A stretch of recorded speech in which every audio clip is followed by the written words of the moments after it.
Perfeito, Eduardo. Essa questão aí é bastante recorrente mesmo, né? E a maior parte das vezes nós percebemos aí que todos já partem exatamente para o cálculo, né? Ou utilizando uma tabela, alguma coisa e tal, para, em função da produtividade que estaria sendo almejada, então já vai diretamente aí na adubação de manutenção.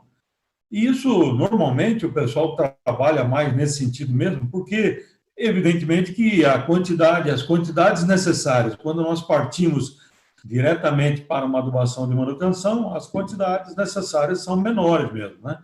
Mas nós não podemos partir desta forma, né? Podemos até concluir que só a adubação de manutenção seria suficiente. Mas para isso nós precisamos realmente de posse aí dos resultados da análise solo e também da necessidade da planta, então ter uma tabela aí de exportação, né? E de necessidade de nutrientes por parte da planta, fazer exatamente o cálculo para verificar se o que existe no solo disponível, determinado pelos resultados da análise de solo, seriam suficientes para sustentar a produtividade almejada. Então, por exemplo, eu quero produzir 10.000 toneladas, 10.000 quilos de milho por hectare, 10 toneladas por hectare. Perfeito, é uma coisa que factível, sem nenhum tipo de problema, desde que a gente ajude a planta, então, a ter à sua disposição todos os fatores favoráveis aí para que manifeste essa produtividade. E tudo começa exatamente através da análise solo, né? Então, para produzir, muitas vezes assim, a planta, para produzir 10.000 quilos por hectare, precisaria de algo em torno de 7 quilos de potássio, de K2O, de potássio, né? Por tonelada de grão produzido. Então, beleza, já faz essa conta, mas isso não é verdade. Então, por quê?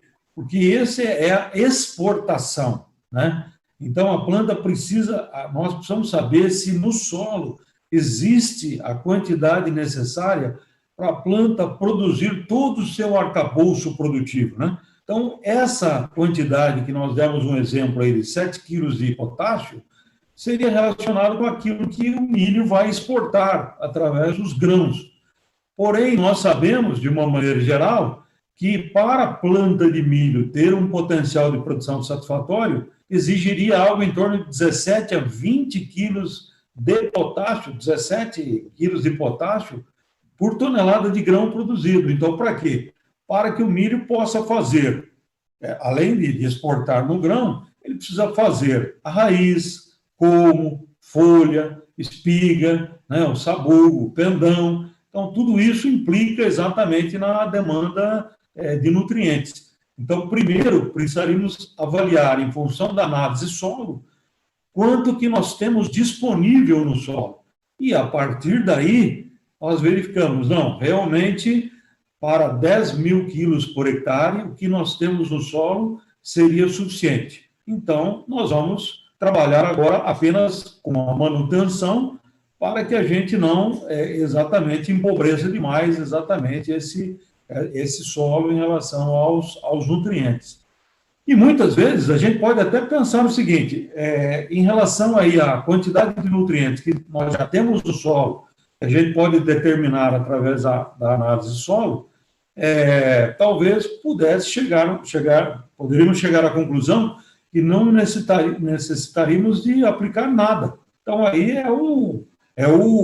a decisão do interventor, né? Então, fala, ó, nós estamos com pouca gordura esse ano, com pouca coisa para gastar. Então, vamos realmente, neste ano aqui, utilizar a reserva do solo, produzir o que nós estamos pretendendo, e aí, para o próximo ano, nós vamos resolver aí trabalhar de uma maneira adequada, só que daí nós temos que voltar aí a corrigir o solo, né? E uma coisa que nós vamos discutir bastante no curso é exatamente aprender a transformar uma unidade aí que seria relativamente abstrata, né? 100 timol de carga por decímetro cúbico e tal, em quilos de nutrientes por hectare. Então, nós vamos ter um cálculozinho que nós vamos mostrar como é que nós transformamos isso, e depois nós temos uma tabela para todos os nutrientes, já relativamente pronto, para exatamente a gente saber o que significa tantos ppm de um determinado nutriente no solo ou centimol de carga no solo. Então, por exemplo, só para motivar aí o pessoal, né? Então, em termos de fósforo, trabalhamos com ppm ou miligramas por decímetro cúbico. Então, por exemplo, o que seria 1 ppm de fósforo? Então, se eu tenho no solo 1 ppm de fósforo, fazendo aquelas transformações que nós vamos demonstrar depois no curso, seria a mesma coisa que 2 quilos de P ou 4,5 kg de P2O5. Então, se eu tenho 10 ppm de fósforo no solo, determinado pela análise de solo, isso significa que eu tenho disponível 10,4,5, 45 kg de P2O5 disponível no solo.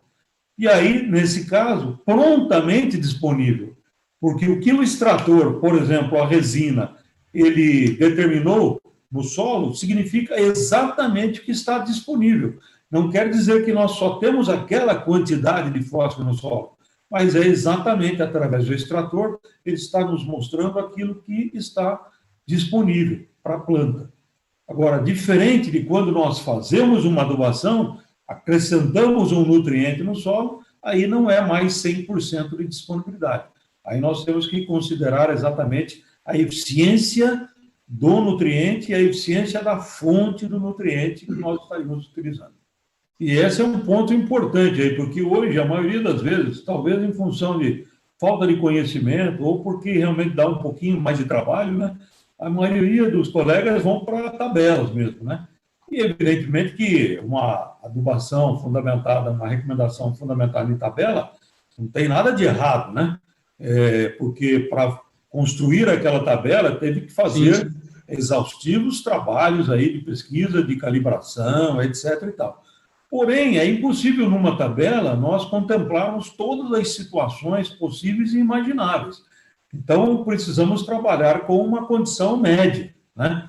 E aí, muitas vezes, a gente pode estar colocando uma quantidade a mais do que seria necessária ou até um pouquinho a menos do que seria necessária, né?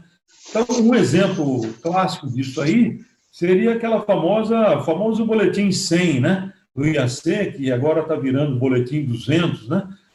Então, se nós observarmos com relação a fósforo, né? Então tem uma faixa de nível satisfatório de fósforo no solo que permitiria um potencial de produção adequado tanto para milho, para soja, para feijão, então, que seria, então, a partir de 15 até 40. Então, de 15 até 40, basicamente, a tabela vai nos fornecer a mesma recomendação. Agora, a gente poderia ser um pouquinho mais preciso, né?